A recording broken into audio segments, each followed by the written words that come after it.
Hi, this is Brent, and I'm going to tell you how to apply for OPT as a Calvin student. There are a few forms that you'll need to fill out for Calvin that will stay here in your immigration record, and there are others that you'll send to the government. So the first thing I'm going to show you is where to find all of these forms. The Calvin forms can be found on our website, so in the search bar just search immigration, and then scroll down, you'll see F1 regulations. Again, scroll down to options for off-campus employment. Scroll down to OPT, and at the bottom you'll see there are 4 documents. Go ahead and open up all of those. The first one is the checklist, the instructions. This will tell you how to apply, and this will tell you all of the documents that you need. This one also asks for a little bit of information, and I'll show you how to complete that. Next, there's the OPT Regulations Agreement, which also needs a signature. Then there's just a reference form. This one does not need a signature, so you'll keep this while you're on OPT. It just tells you the different rules and things that you need to do. And then there's the graduation verification form. So go ahead and print all of these off and fill them out. Later in the video, I'll show you how to fill them out. The other things that you'll need are the form I-765, which is something that you're going to send to the government. You can find it online, just Google I-765, and it will be this first one that shows up, uscis.gov. And then there's 2 parts that you'll need to look at. One of them here is the form I-765 itself. It comes in a PDF format, and you can choose to fill it out here on your computer and then print it, or you can print it and fill it out by hand. Along with the I-765, there are instructions for it, which answer some of the questions that you might have. We'll cover most of the things that are in the instructions, but it's still good to know where they are, and it's still good to take a look at them while you fill out the form. This one you don't need to fill out, you can just refer to it as you need. Okay. The last form that you'll need is your I-94, and again, you can get to this just by Googling I-94. And go to the one, it's i94.cbp.dhs.gov. Click on that, which takes you to the official I-94 website.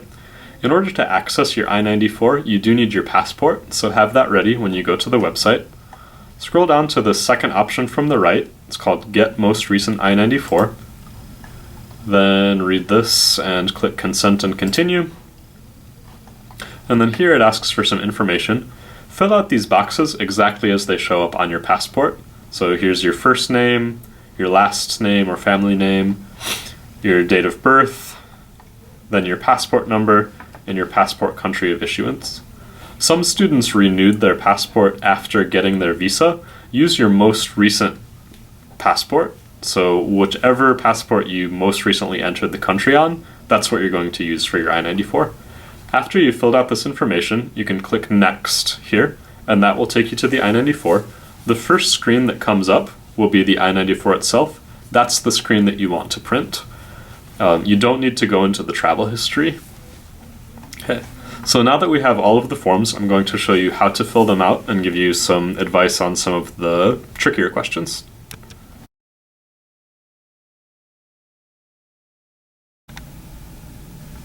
Okay. The first form that you're going to want to fill out is the graduation verification form. This is one of those Calvin forms that you printed off from our website. You need to fill out your student ID number here, your Calvin ID, then write your full legal name in the spot. After that, bring it to the Center for Student Success on the 2nd floor of the Spoolhoff Center, and they will fill out the rest. They're going to confirm that you are in fact graduating. They'll write down your academic program, they'll write down the date when you graduate, and all of that's necessary for you to get your new I-20 for OPT. After you turn it in, they'll give it back to you. Depending on the time of year, it might take a week or possibly more, so that's why you want to do this first, because you can be working on the rest of your application and you can be gathering the other documents while you wait for them to process this.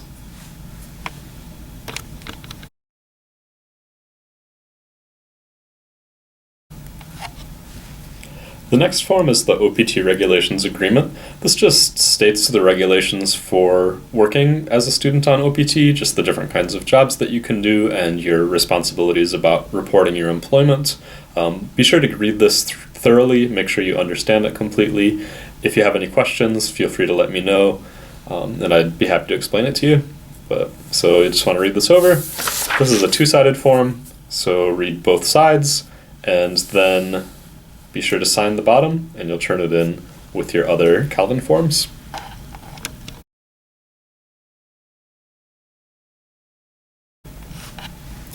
This is the general information sheet. It's very similar to the sheet we looked at just now, but as you can see, it's one-sided instead of two-sided. So this one, there's no spot for a signature. As you can see, there's nothing for you to sign. This is the form that you can keep while you're on OPT. You can refer to it if you need reminders about the regulations and about reporting requirements. So you don't need to turn this in. Just print this one off, look it over, make sure you understand it, and keep it for your records.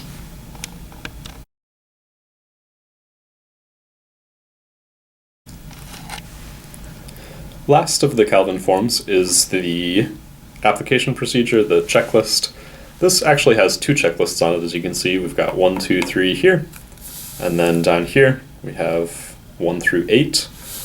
So the top checklist, these are the things that you need to bring to me in order to get your new I-20. In order to apply for OPT, you do need to send a new I-20 with an OPT recommendation found on page 2. These are what I need in order for you to get that recommendation. So you've got the graduation verification form that we just looked at, the OPT regulations agreement that we just looked at, and then of course this sheet. So this sheet has room for a signature at the bottom. It also asks you a few questions. So one is, how have you been authorized for CPT while you were a student? If you remember how many times, go ahead and put in how many times. If you remember that you did CPT but you don't remember how many times, that's okay. I can check that in CVIS for you and let you know what that number is. You also need to put in your cell phone number because on OPT, Calvin will still hold your CVIS record, so there are times where I might need to contact you about different immigration-related things, so please put in your cell phone number here. Next, you also need to put an email address. Make sure this is not your Calvin email address. The reason for that is that about 2 months after your graduation, your Calvin email account will be deactivated. So choose an email address that you're going to be checking frequently and one that is not your Calvin email address. Lastly is your OPT start date. This can be no more than 60 days after your graduation, and graduation, again, is the date showing up on your graduation verification form. It's not necessarily the day that you walk in the graduation ceremony, so especially if you're taking summer classes or if you have another class to finish in the fall, be sure to check the date on your graduation verification form, and you can choose any day between the day after that and 60 days after that as your OPT start date. I'm also happy to talk with you about your OPT start date and choosing the right date for your situation.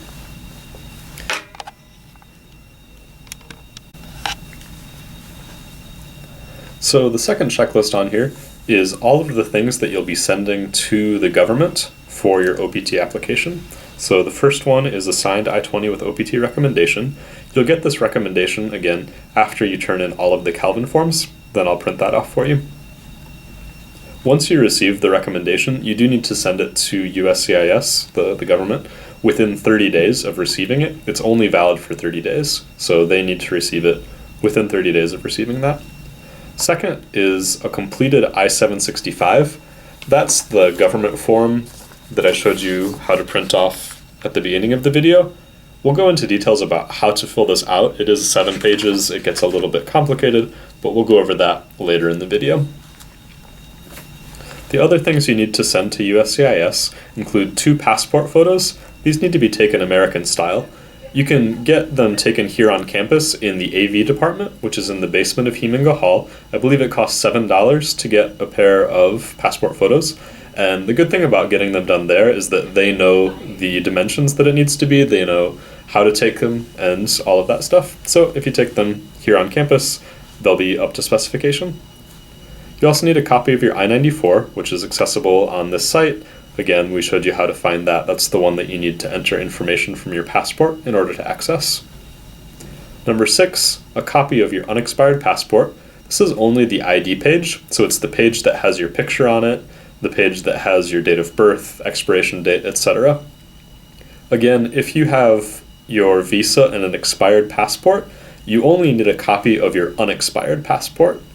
Also, you don't need to send a copy of the visa. They only need the passport ID page. Number 7, a copy of EAD cards. This is only if you did pre-completion OPT. So most of our students do not do pre-completion OPT, so you do not need to send a copy of an EAD card. This is only if you've done pre-completion OPT. Also, if you were authorized to work off campus for financial hardship, or if you received an EAD card for any other reason, then you do need to include a copy of that. But again, most Calvin students will not have a previous EAD card, so you can skip number 7. Number 8 is a copy of a picture ID. This could be your driver's license or your Michigan State ID. You only need to do this if you have one of those IDs. If you don't have one, you can skip number 8. Then after that, be sure to read B, C, and D, make sure you understand those, and then sign off at the bottom of the form. And one other thing, I forgot to mention the check or money order. This is number 4. You do need to write a check or a money order to the U.S. Department of Homeland Security. Be careful to write it exactly as you see it here. Don't write U.S. DHS, don't write USCIS, write U.S. Department of Homeland Security on the check.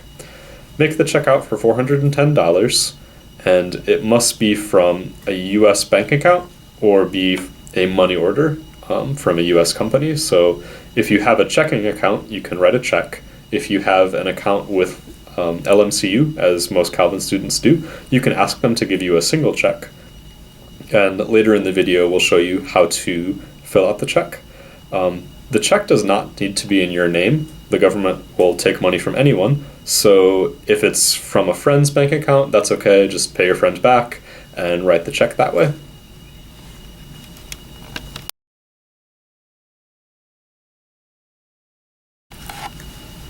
Now we're going to go on to the I-765. Again, this is one of the forms that you'll be sending to the government. The first thing about the I-765, make sure to print it single-sided. So with Calvin's computers, make sure that you select single-sided printing on your computer or on your laptop before hitting print. If you print it and then you go to the printer and select single-sided, it's still going to come out as double-sided. So be sure to select single-sided on your computer before hitting print. On the I-765, there are a lot of blanks, as you can see. You can fill this out in PDF format on your computer, which is nice because then you can save it, and if you need to make any changes, you can come back and make those changes later. It's also nice because it makes sure that all of your letters and numbers are visible and legible and inside the boxes, which is very important when you're filling this out. You want to make sure that everything you write is nice and clear and accurate. So you can fill this out on your computer. You can also fill it by hand. Either one is okay. The first section here says for USCIS use only, so don't write anything here. Leave this blank. Same with this box, leave all of this blank. Where you're going to want to start is here in part 1, reason for applying. In the vast majority of cases, students will select 1A, initial permission to accept employment. So you can go ahead and make a check or an X right in there. Next, go down to part 2, information about you. You write your family name here and your given name here. If you have a middle name, you can put it in 1C. I recommend putting this the way that you see it on your I-20. So if you have a copy of that, everything that's listed as a family name or a surname on your I-20, put in this box. If you have multiple names and you're not sure which name is your given name and which name is middle name, you can choose if you have multiple given names. Just be consistent across different forms. So if you give a certain name as your middle name in one place, always try to give it as your middle name. If you just want to give everything as given names and family name, that's okay too. The next section over here is other names used. Most students don't need to fill this out. This is only if you have changed your name in the past, if you've changed it legally or used a different legal name. If you have an American name or an English name, so for example, many of our students from Korea and China have an American name, you don't need to fill anything out here unless it's your legal name. So most situations where you would need this is if you got married and changed your name, or if you went through a legal name change. Most students are going to leave these blank.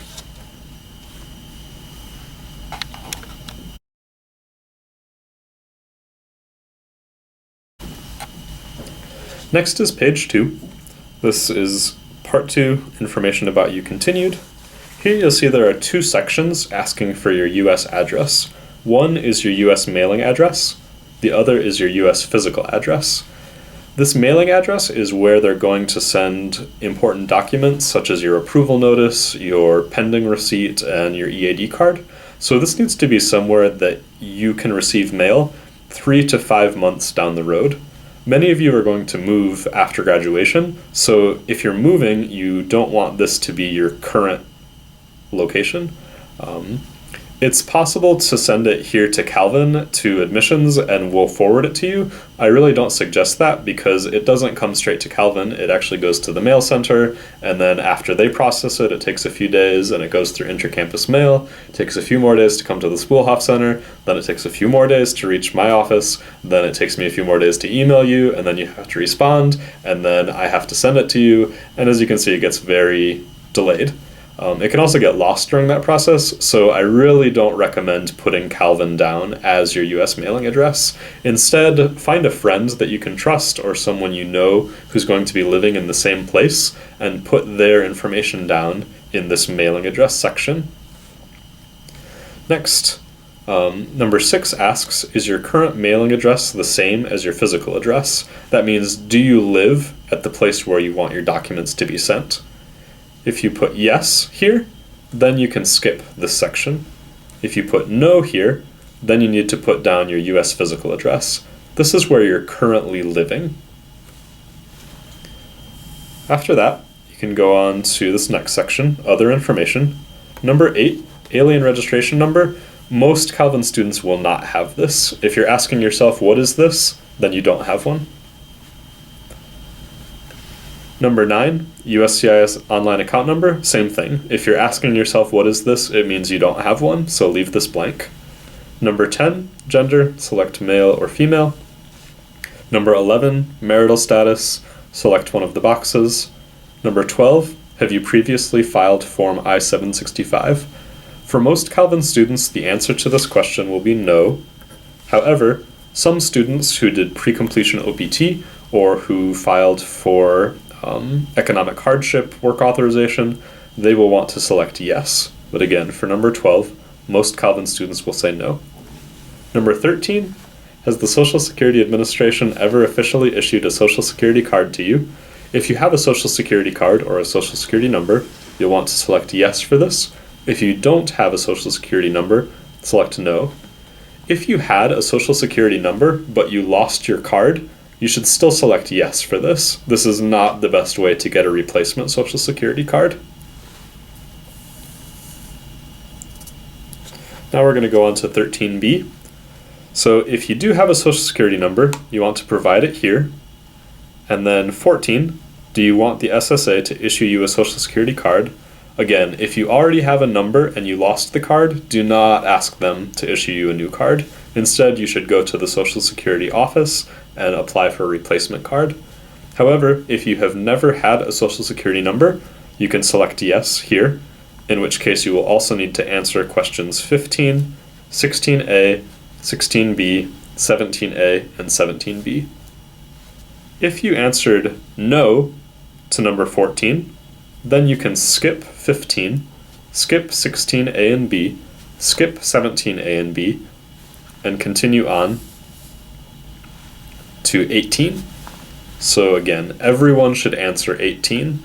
However, many students will be skipping 15, 16, 17.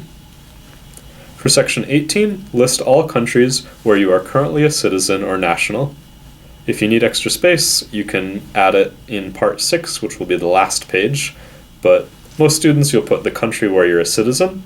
If you have a passport or dual citizenship or other documentation from multiple countries, then you can put down multiple countries.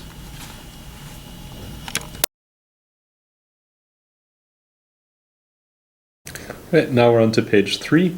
It starts with 19A, the city, town, village where you were born. Pretty self-explanatory. Then the state and province. Put this if it's available. Some places don't have states and provinces. If it's a special administrative district, then you can put that down. Sometimes 19A and 19B will be the same if the city and the province are the same. And then 19C, country of birth. 20, date of birth. Again, remember to do it month, day, and then a 4-digit year here.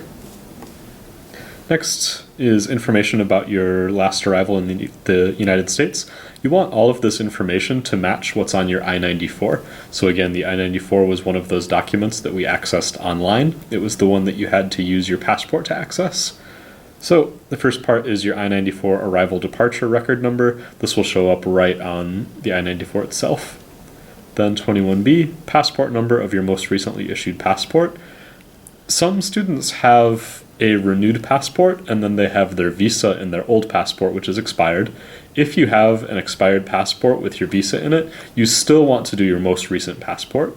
USCIS is the branch of the government that processes this application, and they're not interested in your visa. It's only the passport, and it needs to be your most recent passport, and it needs to still be valid. 21C, travel document number. If you're asking yourself what this is, it means you don't have one. If you do have a travel document, then put it down, but most Calvin students will leave 21C blank. 21D, country that issued your passport or travel document, self-explanatory. 21E, expiration date for passport or travel document. Again, this should be the most recent one that you have. 22, date of your last arrival into the United States. You should try to find this on your I-94 itself and make sure that it matches that. Then 23, the place of your last arrival. Here they're looking for the city, so don't put Michigan, don't put California. Try to put the city. You can also check this on your I-94. It should say which port of entry you used.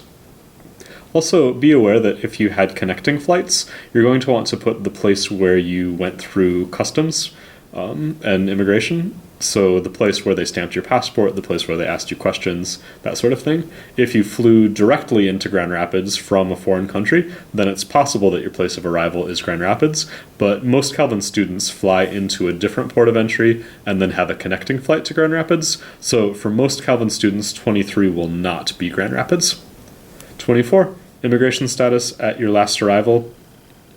This is going to be F1 for everyone unless you had a change of status here in the United States. So if you were on a B2 visa and then you filed for a change of status to F1, it's possible that you would have B2 in here. Another possibility is if you were in F2 and then you filed a change of status to F1, it's possible that you would put F2 here, but for the vast majority of our students, 24 is going to be F1. This is also stuff that you can find on your I-94, so just double check it there. Number 25, your current immigration status. This needs to be F1 if you're applying for OPT. Number 26, your CVIS number. You can find this on your I-20. It's up in the top, and it starts with the letter N, and then there'll be a bunch of numbers that come after it. Just make sure that you put it in exactly as you see it. You don't need to put a second N. This N counts, so don't start with N here. Just put the numbers. Then for number 27, Esther's going to show us how to do that one. It's just the letter C, 3, and B. So just like you see it written there, C, 3, B. Okay. After that, the rest of these you can leave blank in most cases. So again, you should take a look and read through all of these just in case you have a special situation. One of the numbers lower on the page might be something you need to fill out, but for the vast majority of Calvin students, you're going to leave all of these blank. You'll see that 28 and 28A, B, C has information about the STEM extension. However, right now you're not filing for the STEM extension, so even if you plan to do the STEM extension in the future, you don't need to put anything down for these, so you can leave 28A, 28B, 28C blank. 29, 30, 31, A and B, most of those you can leave blank. Again, take a quick look. If you think it might be something that applies to your situation, then let me know. But for most Calvin students, you're going to leave that blank.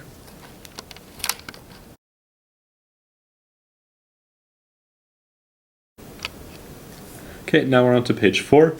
1A, almost everyone here at Calvin is going to check 1A. This says that you can read and understand English and that you didn't use an interpreter for the application. So you filled this out yourself, you didn't have someone translate it, you didn't have someone interpret it. Almost all of our students are going to say 1A, so check that. Then skip 1B if you checked 1A, skip 2 if you checked 1A, and go on to 3 where you provide some information. 3 is your daytime telephone number. If you only have a cell phone number, I would put your cell phone number down in 3. You can also put your cell phone number down in number 4. For some people, 3 and 4 will be the same. If you have more than one number, number 3 should be where they can contact you during the daytime if they have questions. Number 4 should be your cell phone number. Number 5 is your email address. Please don't use your Calvin email address for number 5 because your Calvin email will be deactivated after 2 months. So you need to have a different email address that you're going to be checking frequently. And then number 6 is not going to apply to most Calvin students, so you can leave 6 blank. Then go ahead and read the applicant's declaration and certification here on the other side of the page. This is just saying that you're not lying to the government. Hopefully you're not. And if you're not, then you can sign here at 7A. Be very careful when you sign this. You want your signature to be entirely inside the box. If it goes even a little bit outside the box, they have denied some applications for that reason. And they want it entirely inside the box because they're going to take a picture of this and they're going to print it on your EAD card. So however you want your signature to be on your EAD card, go ahead and sign it like that here. Then write the date, again, month, day, year. Then again, if you did not use an interpreter, you can leave this section blank, 1A, 1B, and 2.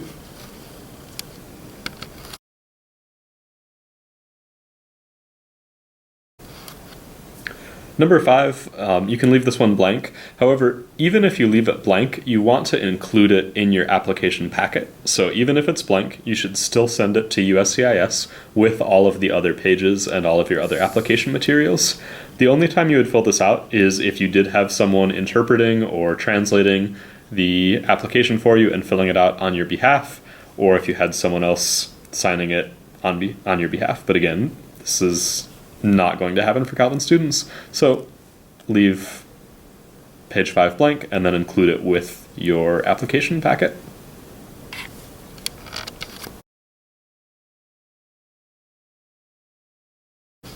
You can also leave page 6 blank, but again, please include it with your application packet.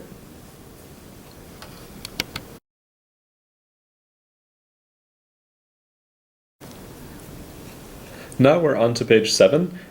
This is where you would write any previous periods of OPT that you did. Most Calvin students don't do pre-completion OPT, but if you did, you'll want to make a note of that here.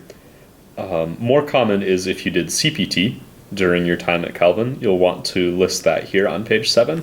So I'll show you an example. First, you can fill in your name again here. Do it the same format that you did on the first page. So with your family name, your given name, and your middle name. Do it so that it matches the first page. Number 2, you can leave blank unless you do have an alien number, but most of you will not have one, so most of you will leave 2 blank. You can also leave 3A, 3B, and 3C blank if you're just doing CPT information. So when you do the CPT information, you'll show whether it was part-time or full-time CPT, you'll show the start date and the end date. If you don't remember the dates of your CPT, please just send me an email and I'll send you a screenshot from CVIS that shows the dates when you did CPT. Okay, so there's no set format for how you list your CPT. They actually have this in their database. I think what they're mainly checking for is to make sure you didn't do more than 1 year of full-time CPT. You can do as much part-time CPT as you want, but if you did more than 1 year of full-time CPT, then you don't qualify for OPT. The information that they want is whether it was part-time or full-time, so you can just put part-time CPT, and then the start date, again in month, day, year format, end date, month, day, year. And then if you did multiple sections of CPT, list all of them. So we've got, see here, we've got a part-time CPT here and then a full-time CPT here, and we just list the start date and the end date for all of them. You don't need to give the company information, you don't need to give the address, you don't need to tell them what you were doing or anything like that. If they have questions about your CPT, they'll send you a request for evidence. So another thing that you can use page 7 for is if you studied previously on a different SEVIS ID number. This happens frequently for our Korean students who have to serve in the military if they were at Calvin for a couple years and then went home, did their military service and came back. For other students, if you had to stop your studies for any reason and then came back on a different SEVIS ID number, you'll want to notate that on page 7. The way that you do that is really simple again, just put previously studied under SEVIS ID and then write the SEVIS ID number there. If you did any CPT or OPT on your previous SEVIS record, then you'd want to notate that as well. So you could say part-time CPT under previous SEVIS record or something like that. Just they're not picky about how you give that information, you just have to give it somehow. Make sure that it's something that they can understand, and it'll be fine. If you've got questions about that, just let me know. Also, if you had a pause in your studies and you don't remember whether or not you had a different SEVIS ID number, just send me an email with your full legal name and I can check for you and let you know what the old ID number was.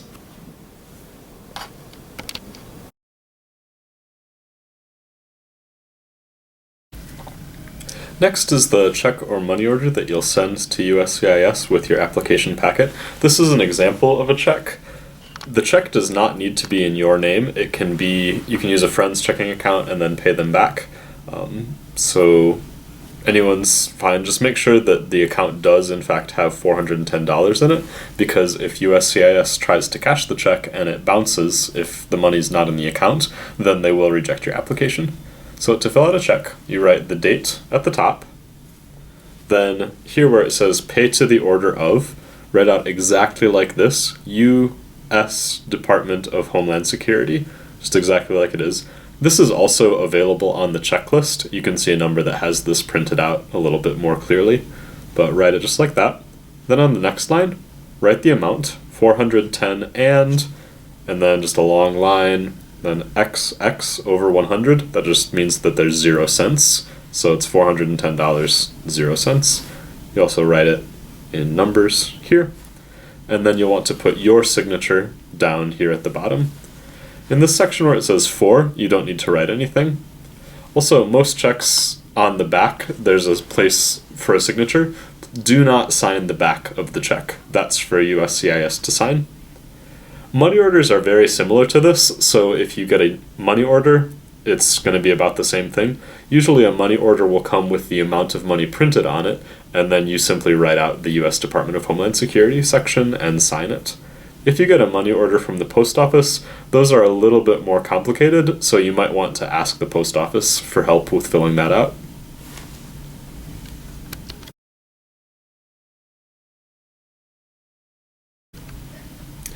Okay, so that's all the pieces.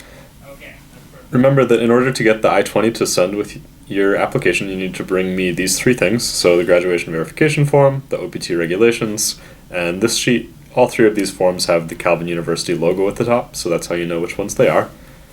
Once you turn these in, be sure to put in how many times you've been authorized for CPT, and the cell phone number that we can use to contact you, and an email address that's not Calvin's. Then also be sure to choose your start date.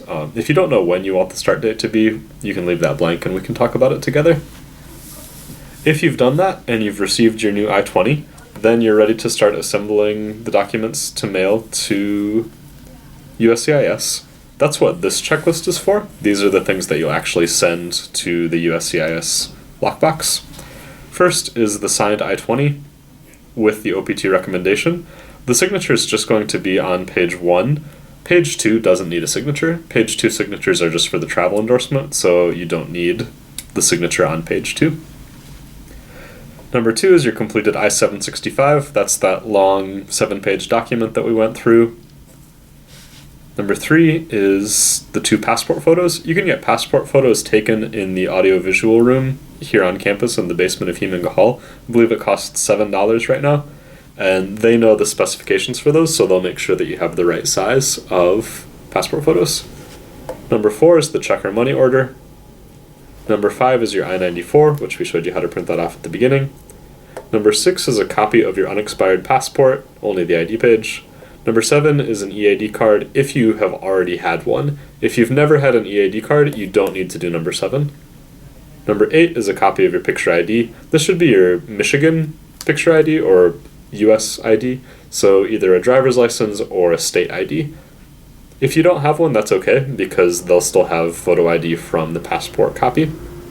All of these things you'll get together and you'll take them down to the mailing center here on campus. That's one place that you can send it out. You don't have to use the mailing center, but it's convenient. You can see the mailing center is here at the edge of campus over by Lake Drive. This is where the soccer field is. It's just out there. And they will help you mail it. When you mail it, you can use these addresses. And Mary in the mailing room will be able to help you out with that. But if you just bring this to her, if you're using the United States Postal Service, you'll want to send it to this address. If you use FedEx, UPS, or DHL, send it to this address. They're mostly the same.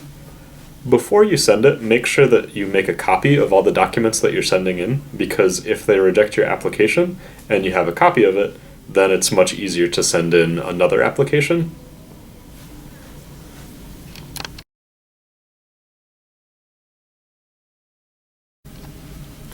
This diagram shows you when you can apply for OPT. The most important part for figuring that out is what your graduation date is. If you're graduating in May and you have no summer classes, your graduation date will be on commencement at the actual graduation ceremony. For this year, 2020, that day would be May 23rd. But you'll find out when your graduation day is on the graduation verification form, which is one of the Calvin forms that you'll ask the registrar to fill out. The earliest that USCIS can receive your application packet is 90 days before graduation. That's the earliest you can get it in.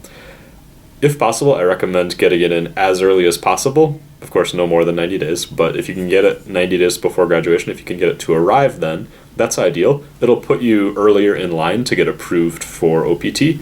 Remember, you can't start OPT until you've been approved and you receive your EAD card and it's reached your start date. So the earlier that you apply, the earlier they'll approve your application. The latest that you can apply is 60 days after graduation. And again, I really don't recommend that, because if you made a mistake and they send it back to you and then you receive it here after 60 or more than 60 days later, then you don't have another chance to send it in. But if you apply early and they reject your application, you can try again, send it back in, and hopefully you'll get approved that time. Right. The other thing that you need to choose is when you want your start date to be. This is one of the things that you'll fill out on the checklist up near the top. So here, where it says OPT start date, this can be no more than 60 days after your graduation date. So anytime in here, from graduation until 60 days after, you can choose as your OPT start date. The reason the start date matters is because the start date will also affect your end date. So for example, in this line, if this is our start date, you get 1 year of OPT when you can work, then you reach your end date, and then you get the 60-day grace period. You can't work during this grace period, but you can stay in the US, you can transfer your CVIS record to a graduate school, or you can change to a different visa category. If your start date was here, then you end here. But as you can see, if you choose a later start date, up to 60 days after graduation, this later start date gives you a later OPT end date, and then a later end date for your grace period. The amount of time that you get to spend on OPT is the same in either case. You still only get 1 year of work authorization, but you can choose when you want that year to start within the 60-day window. My suggestion is that if you have a job lined up and you're ready to get started right away, set an early start date, because that way you'll be able to start as soon as you're approved. If you have a job but you don't get approved yet and you don't receive your EAD card yet, you can't start working until you get those two things. So setting an early start date and getting approved, that will let you work right away. If you set a later start date, that can be a good thing if you haven't found a job yet and you want to give yourself more time to search, because during this time, you're not accruing any days of unemployment. After your start date, if you don't have a job, each day counts as 1 day of unemployment, and if you reach 90 days of unemployment, then you're out of status and your OPT ends, even if you had more time left. So, if you don't have a job and you want a little bit of extra time searching for a job, it might be a good idea to put a later start date